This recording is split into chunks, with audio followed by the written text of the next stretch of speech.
Huckleberry, Huckleberry Finn. Huckleberry Finn, Huckleberry, Huckleberry Finn. Huckleberry Finn, Huckleberry, Huckleberry Finn. Huckleberry Finn, Huckleberry, Huckleberry Finn. Huckleberry Finn. Écoutez-moi et je vais raconter l'histoire d'un garçon qui aime la liberté. Il est sympa, il s'appelle Huckleberry et il habite au bord du Mississippi. Huckleberry, Huckleberry Finn. Huckleberry Finn, Huckleberry, Huckleberry Finn.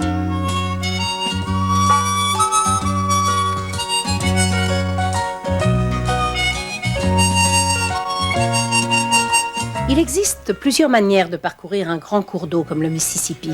Vous pouvez prendre plaisir à le traverser tranquillement à bord d'un grand bateau à vapeur ou encore vous laisser aller au fil de l'eau sur un petit bateau. Et c'est de cette façon que Huck et Jim ont choisi de voyager et ça leur convient parfaitement. Oh, quel beau bateau! Je me demande où tous ces gens peuvent aller.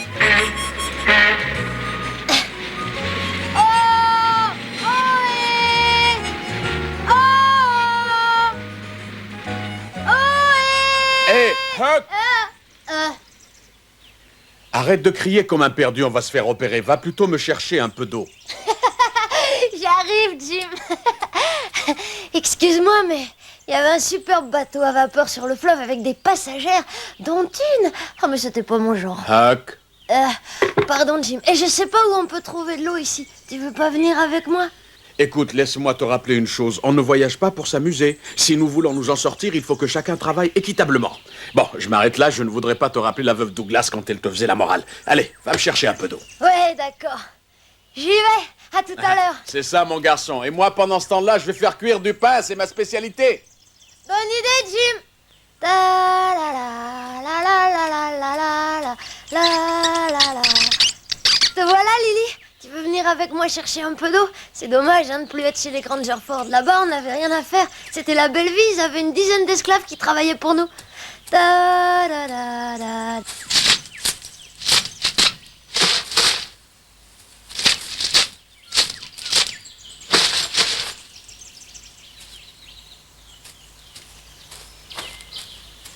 Et voilà.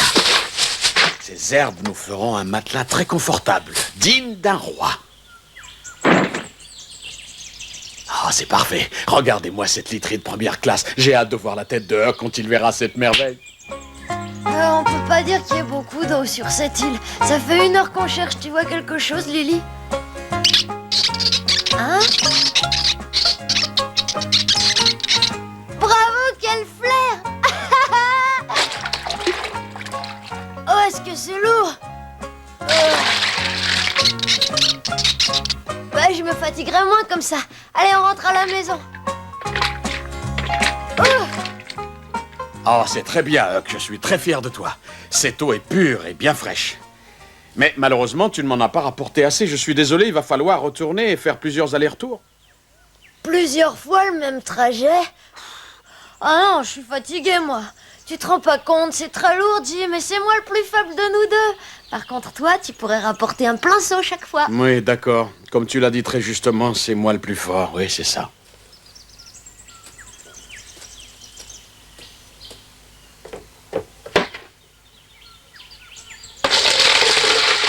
Ah, Jim, t'as une idée fantastique. Ce matelas a l'air très confortable. Il donne vraiment envie de s'allonger. Tada! Hé, Jim! Hé! Lily, montre-lui le chemin qui mène à la fontaine, il gagnera du temps.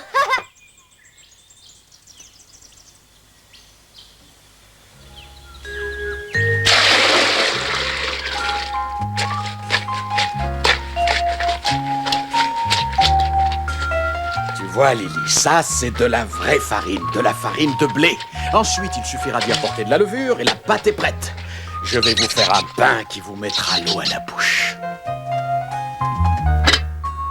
Oh, les beaux petits pains. À toi l'honneur, Huck, tu dois être affamé. Goûte-moi un peu cette spécialité de la maison. Ah, ouah, ils sont tout chauds. Ah,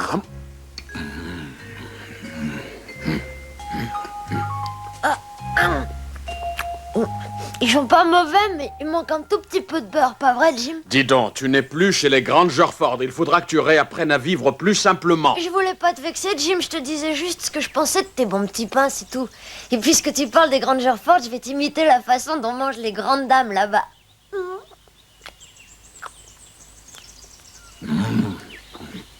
Ben, ne risque pas de s'étouffer. Ah, Buck, lui, il mangeait plutôt comme ça. Ah. Il mangeait aussi sauvagement que ça. Voilà une façon un peu élégante de manger pour un garçon issu d'une famille bourgeoise. Je t'assure, c'est vrai. Et puis il disait Jack. Jack, c'est un petit esclave. Quand il avait soif, il disait Jack, apporte-moi une tasse de thé, j'ai soif. Et avant qu'il ait terminé sa phrase, Jack était déjà là, la théière à la main, en train de lui servir avec beaucoup de respect une bonne tasse de thé. Bon, eh ben ça suffit. Je ne veux plus rien entendre. Tes histoires ne me font pas rire. Je ne me moquerai jamais d'un esclave, moi, parce que j'en suis un.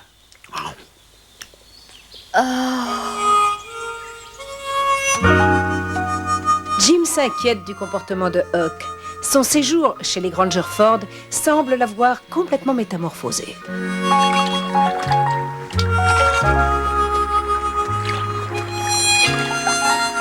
Wow. Regarde-les, Jim. Ils vont bien plus vite que nous, ces gens-là. Il faut dire qu'ils ont plus d'esclaves pour ramer. À ton avis, vers où ils vont? En Louisiane, à la Nouvelle-Orléans? Je n'en sais rien, Huck, et ça ne m'intéresse pas. Par contre, j'aimerais bien que tu me remplaces parce que je suis très fatigué ce soir. Ouais, bien sûr. Regarde toujours autour de toi. Et surtout, reste en dehors des sillages que les gros bateaux laissent derrière eux. Je sais, t'inquiète pas. Allez, va dormir.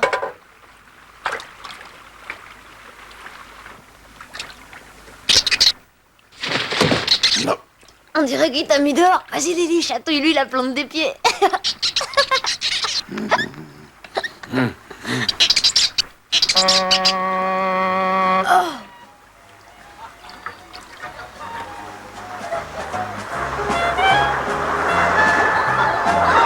Regarde, Lily, ce beau bateau. Comme les gens ont l'air de s'amuser.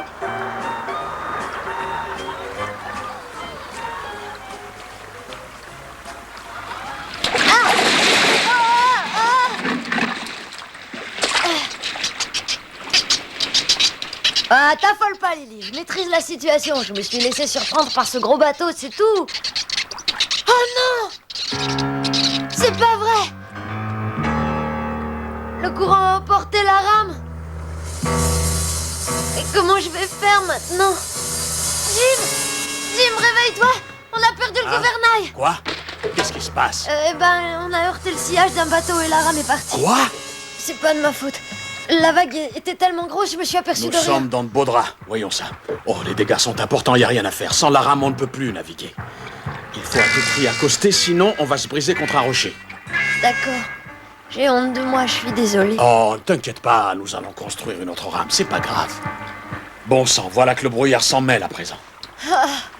Il faut se dépêcher d'accoster pendant qu'il en est encore temps. Ouvre l'œil et dès que tu vois un banc de sable, attache le radeau avec la corde. D'accord. Il faut que je rattrape ma bêtise, je voudrais pas encore décevoir Jim. Ça y est, j'en vois un. C'est bien un banc de sable. Hé Jim, ça y est, il y en a un là-bas. Bravo, Huck, dirige-toi sur lui.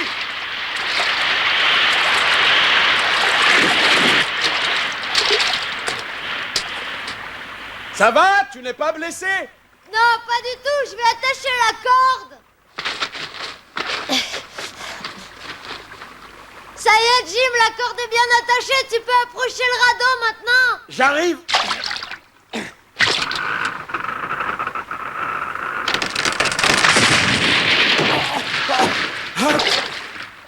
Huck! Mais Jim, Huck! Jim, Huck! où t'es passé, Jim? Huck! Huck! Oh non. Jim!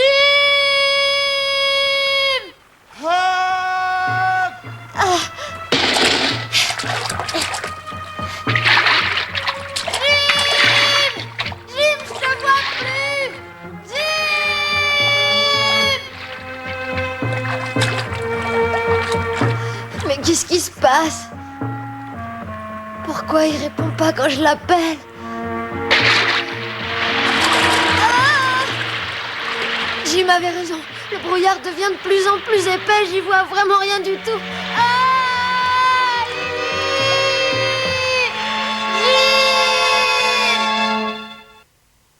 Jim!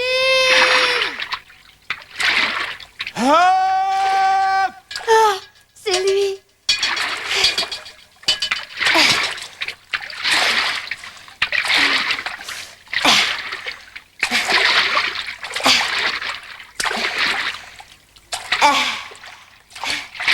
Maintenant, il faut surtout pas qu'il bouge, sinon... Ah! Mais ça vient de derrière. Je croyais qu'il était devant moi.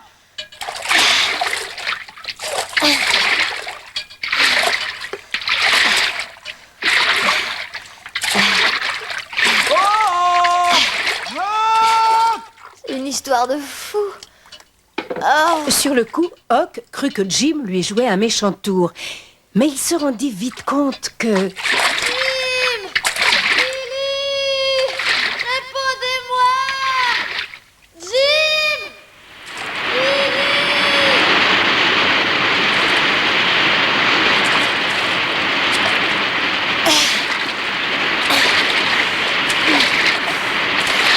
Mon Dieu, faites que Lily et Jim n'aient pas d'ennui. Ils n'ont même plus de rame pour gouverner le radeau. Tout est ma faute. Huck rama presque toute la nuit dans les courants rapides du Mississippi. Ce n'est qu'au petit matin qu'il trouva un endroit où le fleuve était calme. Épuisé, il s'endormit dans son canot.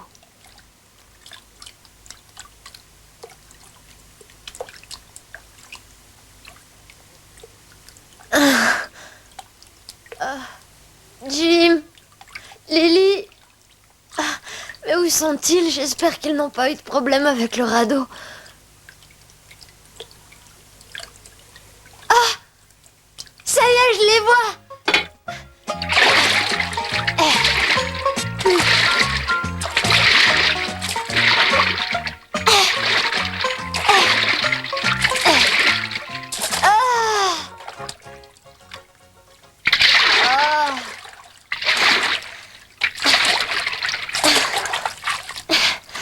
Qu'est-ce qu'il y a là-bas? C'est étrange, on dirait. C'est le radeau? Allons voir de plus près. On ne sait jamais.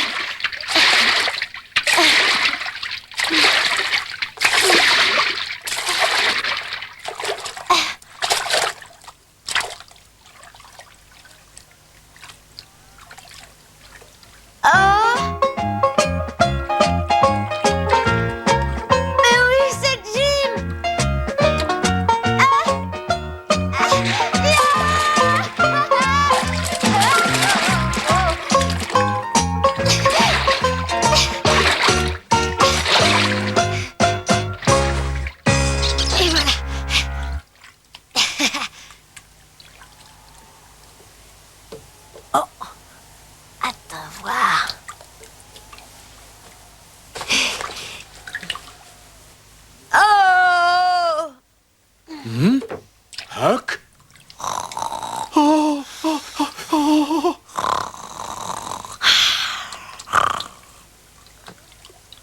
C'est toi, Huck?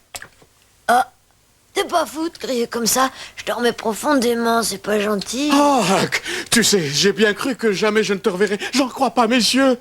Oh, mon petit Huck, tu es en vie. Oh, merci, Seigneur. Tu me l'as rendu sain et sauf. Je savais pas que t'étais somnambule. Oh, j'adore ton sens de l'humour. Ça fait du bien de te revoir. De me revoir?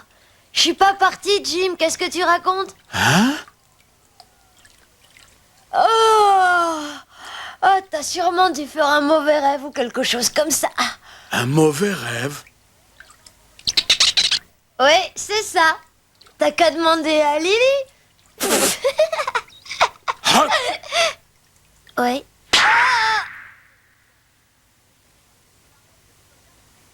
Que cela te serve de leçon. Tu te moques de moi parce que je suis un noir, c'est ça, hein? Tu ne peux pas savoir combien je me suis inquiété pour toi. Toute la nuit, j'ai imaginé les pires choses. Je t'ai vu noyé, emporté par le courant, criant ton désespoir. Et puis personne ne venait, personne. Regarde un peu l'état du radeau, regarde. Est-ce que je l'ai rêvé, ça aussi, hein? Excuse-moi. Je suis désolé, je ne voulais pas te gifler. Je me suis un peu énervé. Je me suis fait tellement de soucis pour toi. J'ai cru que j'avais perdu mon seul ami. Est-ce que tu me comprends? Oh, Jim, je te demande pardon. J'étais méchant. Huck pleura toutes les larmes de son corps, non seulement parce qu'il venait de retrouver Jim, mais surtout parce qu'il venait de se rendre compte que Jim était vraiment un frère pour lui.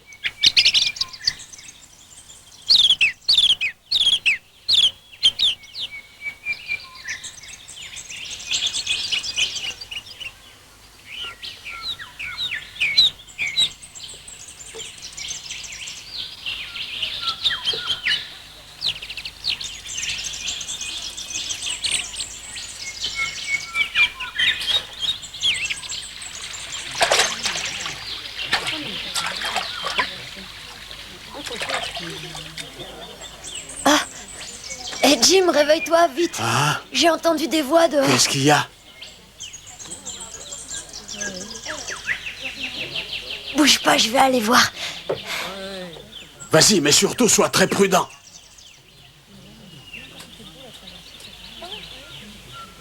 Oh, c'est une jetée.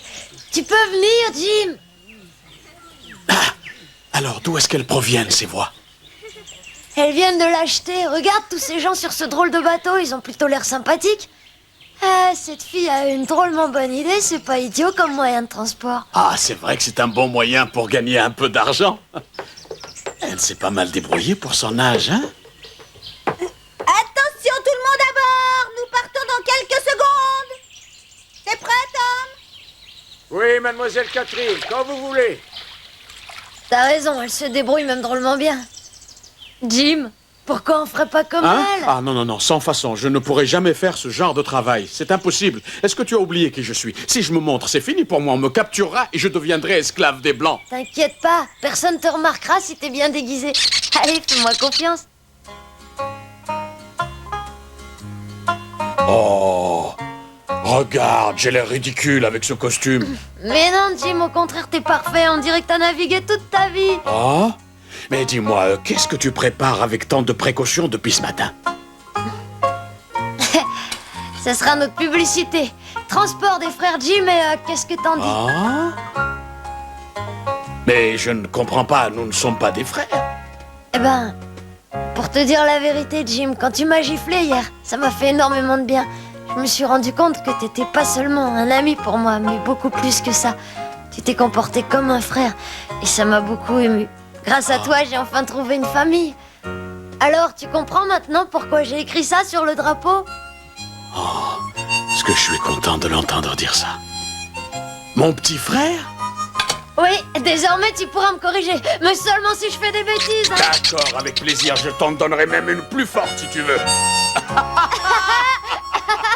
Oui, revenez s'il vous plaît, ne partez pas. J'ai des affaires urgentes à régler. Conduisez-moi en ville. Catherine, s'il vous plaît. Désolé, monsieur, mais vous n'êtes pas mon seul client. La prochaine fois, arrivez à l'heure. Je n'aime pas les petites sottes qui se prennent trop au sérieux. Monsieur, vous voulez qu'on vous emmène? Les transports des frères Jim et Huck sont à votre service. Ah, tu as su te montrer au bon moment, fiston. Emmène-moi Gibson et tu auras un très généreux pourboire. Montez, on vous y conduira en un rien de temps. Bienvenue.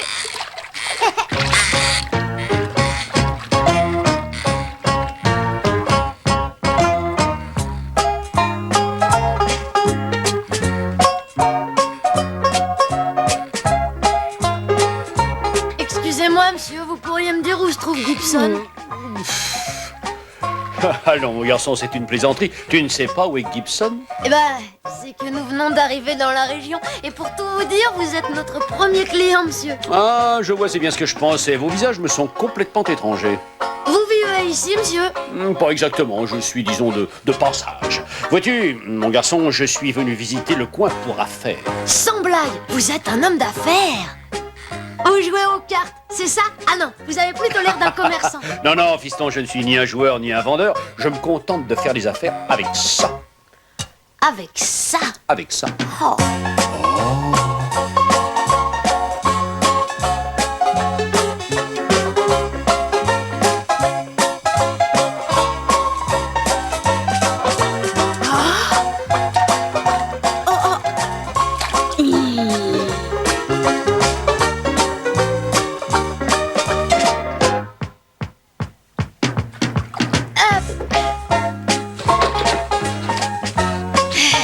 Et voilà, vous êtes arrivé. Parfait, tu es très efficace, mon bonhomme. Dis-moi, combien je te dois? Hein? Ça fait 10 sous, c'est ça?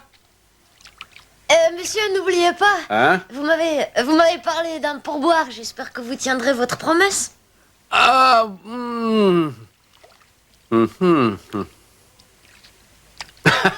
C'est vrai, j'allais oublier. Merci de me le rappeler. Oh, 25 sous. Merci, monsieur, et à bientôt. Oui, c'est ça, fiston. Allez, au revoir. Au revoir et à votre service. J'y compte bien. Bravo, Huck. C'est le début de la fortune. Comme cet homme d'affaires l'a dit, il faut travailler avec ça. C'est justement ce qu'on vient de faire. Huck et Jim étaient très heureux d'avoir gagné de l'argent. Seulement, ils ne s'étaient pas rendus compte que ça pouvait faire du tort à Catherine. En tout cas, elle n'a pas l'air décidée à partager. Huckleberry, Huckleberry Finn. Huckleberry Finn, Huckleberry, Huckleberry Finn. Huckleberry Finn, Huckleberry, Huckleberry Finn. Huckleberry Finn, Huckleberry, Huckleberry Finn. Huckleberry Finn. Écoutez-moi et je vais raconter l'histoire d'un garçon qui aime la liberté. Il est sympa, il s'appelle Huckleberry et il habite au bord du Mississippi. Huckleberry, Huckleberry Finn. Huckleberry Finn.